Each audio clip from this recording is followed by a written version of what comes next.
Well, I woke up the other day, and I say day because some of y'all don't consider 2 p.m. a morning, but I got my phone to check the news, and by check the news I mean scroll through my Facebook feed. And a friend of mine had posted a picture, and it was of a bar sign. And like, I don't know what the bar was or where it was, but it was the marquee that caught my attention. It said, PBR's $3, jerk-off contest starts at 9. This left me with a lot more questions than it actually provided answers. How does one win a jerk-off contest? It can't be who comes fastest because nobody's winning that way. Is it who comes the longest? Is it by volume? Do you get extra points for flair? Like, is there a guy with his old ribbon from his rhythmic gymnastic days just up there? Like, can I cheer for my favorite, or is it like golf? We have to be quiet because we have to concentrate. I'm still required to wear a mask. Who cleans up afterwards? Are the floors always sticky? Are there judges? If so, how do I become one? Inquiring minds want to know. But I'm also single.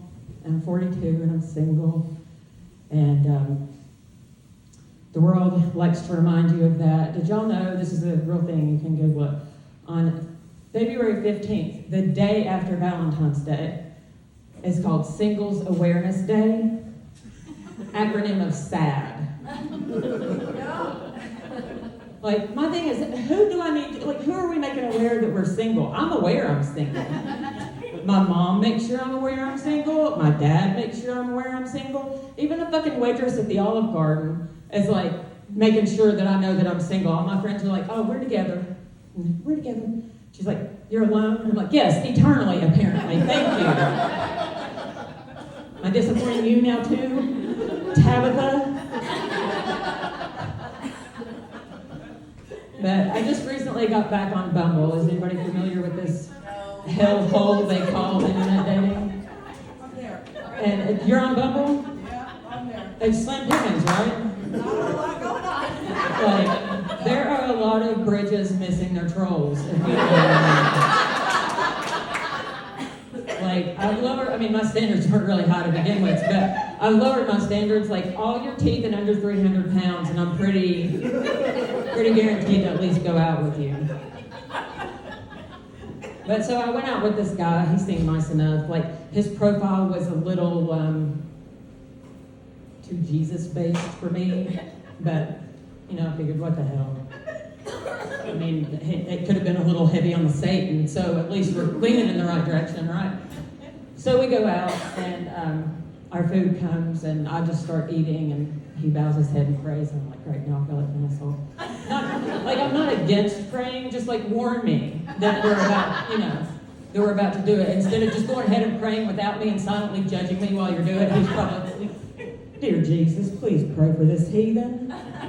As she sits here and eats her food and did not say thank you to you. And so then I was like, okay, let's just move past that. How was your day? And he said, well, it was okay, but I got to thinking, and my relationship with the Lord isn't exactly where I want it to be. And I was like, fuck.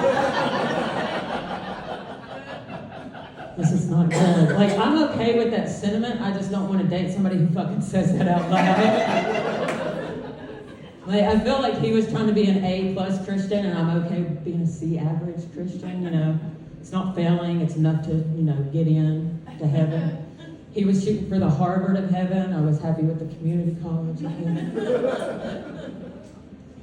But later I had sent him, I just started doing stand-up at that time, and I sent him a video, and he sent me a text message back, and he was like, wow, you said a lot of bad words in that. God doesn't like that. I don't think this is going to work out. And I was like, yeah, no, sorry. I don't think it's going to work out either. Gosh, that sucks. And he was just like, well, I mean, we could still have sex. God doesn't like my potty mouth, but he's okay with your premarital sex. Okay, that's kind of like when you watch a murder show and the cop's like, hey man, why'd you kill your wife? God hates divorce. All right, that makes perfect sense. So I'm also a recovering alcoholic. Got 23 months sober. Thank you. I like to refer to my sobriety as if it was a toddler, an infant. Sounds more impressive that way. But there's a lot of shame that goes along with being there's a lot of shame that goes along with admitting that you're an alcoholic. But if you hang out with my group of friends, you gotta wear that shame like a gold fucking star. Everywhere we go, anybody who's taking a drink order, my best friend would just be like, nope, not for Meredith. She's killed her liver. She's an alcoholic. Don't give her any alcohol. Just be walking down the street and somebody passing us would say the word drinks. Nope, Meredith cannot have alcohol. She has killed her liver. She's an alcoholic.